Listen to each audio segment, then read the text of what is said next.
Awesome. Good morning, everyone. For those who don't know me, my name is Yen Chen. I'm a managing director at Unqork, leading a lot of our engagements and strategic accounts in financial services. Today, I have the pleasure of hosting this session, Unqork Powering Technologies for Startups. And I have two friends and guests here, Tyler and Bill, who will join me in this session. Before I kind of turn it over to them to introduce themselves and their companies, I just want to kind of go a little bit into what we're going to cover today. Right? I'm sure most of you have heard this morning, Meta reduced their workforce by 13%, 11,000 employees, mostly in tech and engineering.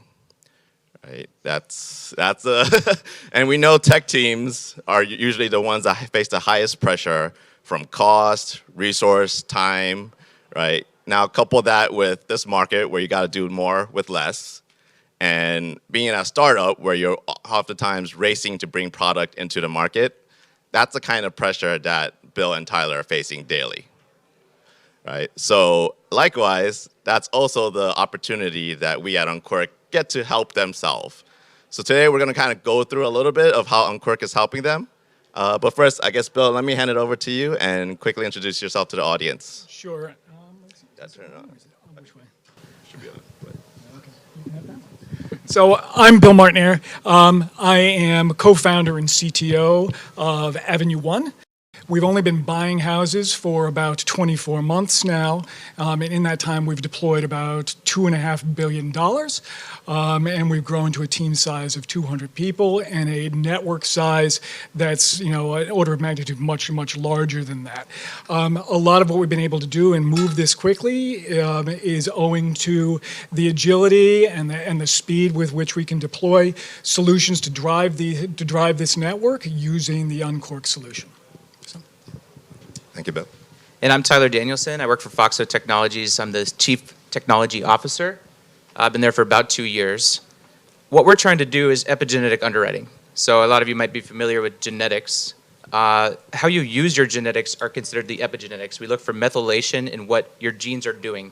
So for instance, if you're smoking or drinking, we can see more methylation in certain genes and how they're leveraged. And from there, we can determine maybe you live longer or shorter based on that. So we're working really hard on this. We realized that making such a big step in a technology can't necessarily be done on like working with partners in the same way that we had before traditionally. So we're actually building our own life insurance company and partnering with companies like Haven Life. And then we're also working on building our own study tools. So we've leveraged Unqork for two things. One is building an entire life insurance platform, policy administration too. And we've built out an entire study tool, and we did those in a pretty short amount of time. So. Wow, that's so much smarter than us. We're like really concerned with like mildew in basements. Awesome, thank you.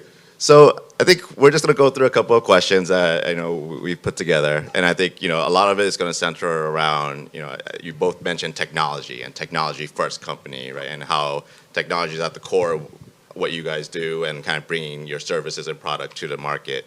So can you kind of talk through a little bit of your vision and how is Unqork kind of powering a lot of that strategy and execution? And Bill, Go in order? Yep, let's start with you, Bill. So, if you could imagine, this thing is pretty complex. So, any given point in time, we're doing, almost 2,000 different home renovations at the same time. If you've ever been through a home renovation, you know how painful that is. Imagine doing it 2,000 at a time. It's hard. So a lot of what we need to do is to deploy solutions that will allow a wide universe of partners to work together, to knit together and to orchestrate a number of different service providers to create the eventual product, which is a rental home, a fully rehabilitated rental home. So do we see ourselves as a tech company? Yeah, we have to be a tech company.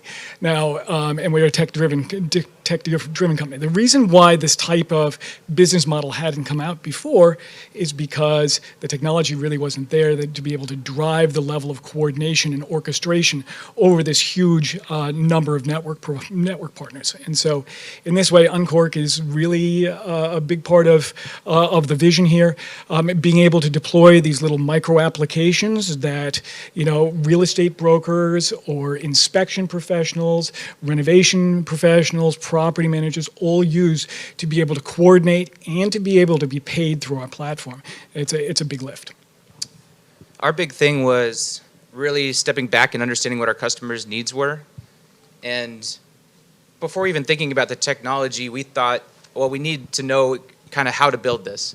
And so we thought about quality. Well, we did a number of questions. We got the results. The results were quality, number one, adaptability, number two, and speed to market, number three, in that order. And that was really important. So thinking about that, we found Unqork, and Unqork really helped us with the ability to do something high quality right away. So the component structures were already there, atomic design was built in, APIs that supported it, et cetera, et cetera.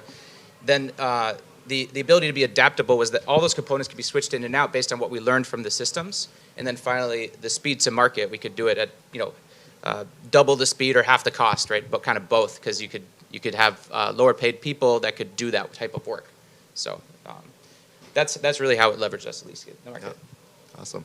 And then I know you've mentioned a couple of use cases, right, for build like orchestration across all the partners. Tyler, around APIs. Well, there's so many tools out there, so many technology tools out there. Why Unqork, and what are some of those competitive advantages that Unqork is giving you that you would choose Unqork over maybe it's React or Java or just you're using your engineering team to just code it? I'll start with Tyler maybe. Yeah, I mean, Unqork is just a level above React. I mean, if you guys know it, it's built on AngularJS. They're switching over to React. It's a component structure. So actually, when I was working for Thrive Financial for a while there, I said, well, AngularJS is great. Let's just build this whole thing and then build which is exactly what Unqork is, right? So they really took it to that next level, built that administration layer that you really needed, and now you have your engineers being able to reuse all the components without having to build an entire component infrastructure team. And I think that offers a lot of that value. Yeah, no, I think about that a lot as well. How I've been around for a minute, and I don't know how many programming languages I've learned over time. And every single time a programming language has come out, it's like Java came out, and everybody who was coding in C++ or C said, well, that's not a real programming language because you don't have to go down and do memory allocation and stuff like that. So it just strikes me very much that when you're looking at a tool like Unqork, it's another generation of language where the primitives of that language have expanded to include bigger concepts like workflow as a primitive, things like that, and then we have these building blocks to build off of. So that paired with the flexibility of what we can do with Unqork is very valuable. One thing I want to add too on top of that is that Unqork has specialized in insurance. So if you understand atomic design, they have the atoms and molecules, and you work your way up, right? But Unqork has really built out the organisms around insurance. So we were able to plug and play a lot of those really early on, which got us to market so fast. Yeah, I think that's a great point. So I think the other thing that's very unique about Unqork is, our clients are institutions. So control, governance, all of that kind of goodness. We're going through SOC 1, SOC 2. All of this stuff is super, super important to us. Change management, all the rest. And this is something you see in kind of a unique way, perhaps because of Unqork's lineage. Yeah, absolutely. I know I mentioned in the beginning some of the headwinds that we're all facing, right? Resource constraints, having to do more with less, budget constraints. How are you currently navigating this environment, and how hopefully Unqork is helping you kind of drive through this and kind of get through this current recession that we're in? Bill, I'll start with you. So agility is key. Agility is key in the way that we put our technologies together. Agility is key in the way that we imagine our business model. Because in any kind of downturn, it's not all gray clouds. There's some silver lining that comes out of this as well. There's some opportunities that exist right now. So agility is very important. The way that Unqork helps us with this is to come to solutions very, very quick and to get ourselves to kind of an MVP state very, very, very quickly. So we can try things out. The cost of putting up a system decreases, or at least putting up UIs decrease, and that allows us to be more experimentary in what we can put out. So that's a big advantage. Our big thing is money. There's not a lot of it for us, so what we need to do is at a decent cost, right? So if you know a lot of these big companies, that I know a lot of you work for them, you guys can afford to have a whole React team building these atomic components. You have a whole API team to support it. Well, we can't afford that. So what Unqork provides us is that entire team at a much reduced cost, because Unqork's over here building it themselves. right? So then I can leverage that for the certain things I need based on the need that I have at a reduced rate. So for me, it's a big money saver. And for us, it's really much more about speed. Yeah. And about the ability that we can put something out there, see if it works, and then the cost of saying nah and moving on isn't as high as it would be with a lot of other tools. That's good. And I think one thing I know about both, Av1 and FOXO is you guys have done a great job standing up an Unqork team, right? I mean, I know you started out with partners, but you've basically transitioned and been able to build that capability in-house. Maybe is there any advice that you could kind of give to the audience for those that are starting their Unqork journey or in the middle of it, and how do you kind of stand up that team to help drive that agility, that speed to market? Tyler, I'll start with you. Yeah, so we did kind of a really, really fun thing that I thought worked out really well. So we pulled everyone that did Unqork from boot camps. And the reason for that is that if you're working on Java for the past 20 years, you're not going to really want to do Unqork. And learning a whole new thing like that overnight can be challenging. And then there are some limits in what Unqork can do, right, too. So all of a sudden they're blocked into this thing that they don't really like that much. They struggle with it because it's not a language. So what we spent a lot of time actually was hiring people out of boot camps, and then we'd go through a 2-week training program. But it was really important that they came out of a boot camp. And that's because Unqork, even though it's structured to be sort of a drag and drop system, you really need to understand the main concepts around computing, right? So you need to understand what an API is. You need to understand this atomic design. You need to understand how that flows. There's a lot more there, but the boot camp provides that. And so if you hire at $70K a year, people like that, train them in, all of a sudden you've got a team that's half the cost on a platform that's half the cost, and you're building stuff much quicker with people that really enjoy it. Plus, you're helping them in their career because you're basically teaching them architecture way ahead of them having to understand syntax and code. So for us, that worked really well. And we've leaned on some really great partners. Genoa has been a great partner to us, and we built up our team in some of those same ways. I think the other interesting thing about our approach is some of our product people actually became developers. So it's like you hear the term DevOps all the time. I don't know what you'd call this, but it's kind of like prod dev or something like that, where you have the ability for people with product backgrounds and product vision to be able to come to an MVP. There's engineering that needs to be stood up behind that, to be sure, and there's a lot of change control and all the rest of this kind of engineering goodness, but taking these people and kind of allowing them to progress down that path, I think is a powerful narrative. I only have one more question because I do want to kind of give the audience a chance to ask some questions. But my favorite is if you had one type of advice or one advice that you could give to people starting, in this current market, working on Unqork, what advice would you give them and that they should take away with? Bill, I'll start. Low code, no code is different. If you take a look at this inside of the context of an enterprise deployment, all of a sudden you have the traditional laggard processes, such as software development and requirements analysis and all the rest. All of a sudden this is radically speeded up, and that's a good thing. And it's a bad thing from a control and change management standpoint. If there's other teams that now trail, in putting the rest of the platform together, that's something you need to be cognizant of. If your development team is moving very, very quickly and your data warehouse team is not able to keep up with the extract, transform, and load jobs into the data warehouse, well, then your overall productivity is as slow as your slowest part.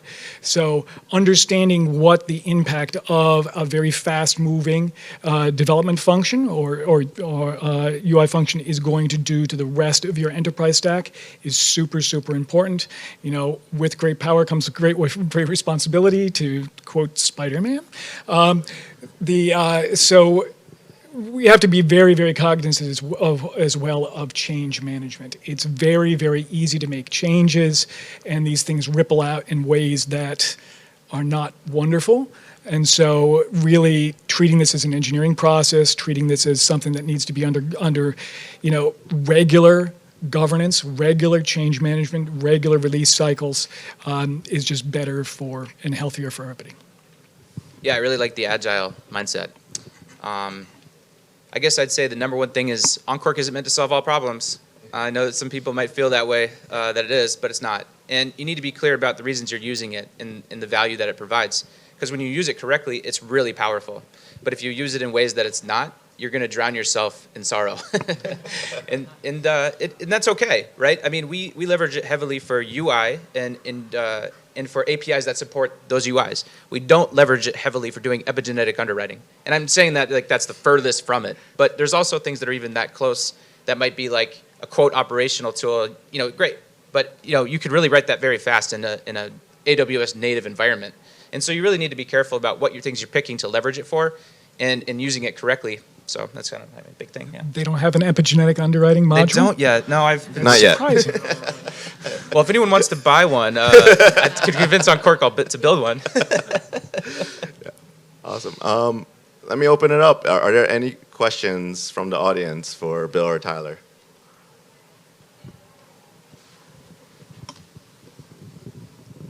Thanks for the talk. It's really helpful. I think you guys touched on it a lot, but can you explain or articulate like how you've seen collaboration change between business, product, development to get these solutions to market? I know maybe your experience in the past, seeing what it was and what a tool or like a mindset of Unqork brings. Can you just like expand on that a little further? Go ahead if you're ready. I mean, it's really you need to align them all directly on the same goals, right? I think ultimately the biggest problems I see in product and product development is that the product developer has a certain goal, the engineering has a certain goal, and then those two deviate in the work that's ultimately getting done. And I think that speed to development or speed to MVP is super important. And the idea that you can bring the product people into this and the tool set is open enough or accessible enough to allow the product people to kind of get to MVP is again a pretty powerful way to work with a tool set like this. That speed and the ability to experiment, I think, is really super valuable. Yeah, that's a really good point. I mean, I think the ability for a product owner to go in there and say like, oh, I understand the effort. That's something that's really difficult for them currently with React or the developers that are good versus not as good in React, right? So that's a good. You sound like a developer that's dealt with a lot of product management. Yeah. That's how I started. So I'm a technologist, and we usually tend to have a group of engineers, and then they're used to basically putting in the hard cup and then basically building everything from scratch.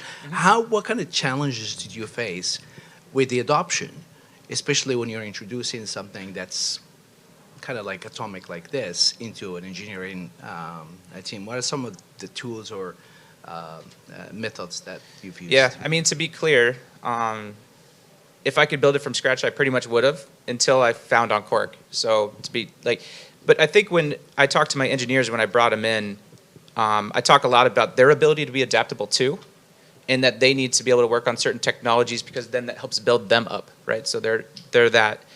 That combination and then providing the culture where we would support them in that work really kind of helped them understand the value of the Unqork work. Now, my best full stack engineers, I wouldn't have do Unqork work, right? I really would put it on people that were more junior or mid-level because that's where they could gain a lot more. The full stack engineers, I would put them on the really hard stuff.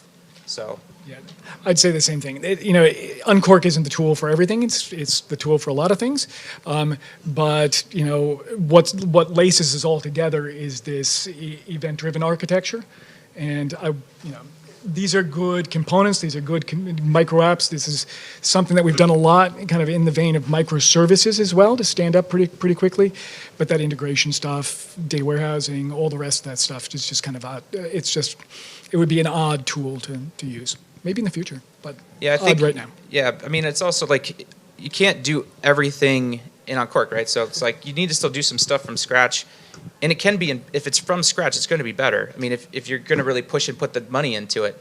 So you got to be clear about the value it brings is that speed to market, like Bill had been mentioning, and how you're going to leverage that. And if the engineers understand that and they understand their tool, you're not going to run into the issues of them hating every second of it because it's just something you threw in from a C-level person or whatever. It also preserves your dry powder, right? So like there's a lot of UIs in the world. UIs, they're pretty commoditized, right? So like why spend your dry powder on that? Why wouldn't you want to allocate those same resources that are fungible to something that has a greater value add? Guys, as you can see, I have a red stash, so I'm on a shopping spree right now. So, couple of questions. We are looking at Unqork to bring them within our organization. Obviously, initially, we are going to take a support from some of our SI partners like EY or Infosys or someone, right? But at some point, but that's to just accelerate really quick, just come on board within first 2 quarters and bring some value to the organization. But at some point of time, they're going to leave, right? I know you did you touched it on how to get the resources from the boot camps, right? But what's the best way of developing that resource pool so that once the system integrators they leave, we basically have a control over the entire ecosystem and we can continue to accelerate for like years and years to come? Yeah, I mean, so me in particular, we started off building this entire life insurance platform on an agile thing. So the first 3 months, we actually leveraged Unqork resources directly, and then I hired about 2 people every month after that, and then a series of 4 after that. And it was to build up sort of those architect level folks. So some of these people were nurses before that, or one graduated with a math degree like 3 weeks before they started boot camp. So we have very interesting people. And then they trained them in. By the time we rolled off the Unqork resources entirely, we had architect level people within about, the timing for me was about 2 months. It was really impressive, yeah. And we walked very much the same path, where we worked with outside partners, and then we started hiring inside, and they're actually sitting all around you right now. There's a circle around it. And just to add on to it, I mean, having kind of seen this across multiple clients and engagements, right? I think Unqork provides, it's always going to start leaning with a SI or Unqork, but we also have the kind of this expert advisory service to provide oversight, to basically give you the guidance and guardrails. We have the whole enablement that we can work with you on. I think there's a lot of companies that kind of gone through this journey of maturity on Unqork, and that is something that we can definitely kind of share with you and work with you on. We only have 2 minutes left, so maybe room for one more question from the audience. Yeah, I'll ask, can you speak anything around challenges or best practices on testing? Right? UI testing is always difficult, especially in with these kind of drag and drop tools. So, yeah, I mean, Unqork in and of itself doesn't have like a ton. It just built in unit testing into the actual component structure pretty recently. We leveraged a tool called Cypress for automation, and I actually taught that to all of the people that were doing the work inside of Unqork. And if you can build that into the process really early on, the automated tests of actually like going around and fake clicking the entire UI are the most valuable tests you'll ever have. I wake up every morning and check Slack, and it's like all of the automated tests pass. I know everything's working as of last night, right? So for me, it's get ahead of the automated testing. It's worth the expense. The unit testing within Unqork is limited, so don't expect to get a lot of value out of that. But know that the components that Unqork's creating are heavily tested themselves. We've had very few bugs that Unqork has actually built into their own system. It's our experience as well. Awesome. Well, I want to thank Bill and Tyler for kind of joining me on stage today. And yeah, it was a great session. Thank you everyone for joining. Thank you. Thanks.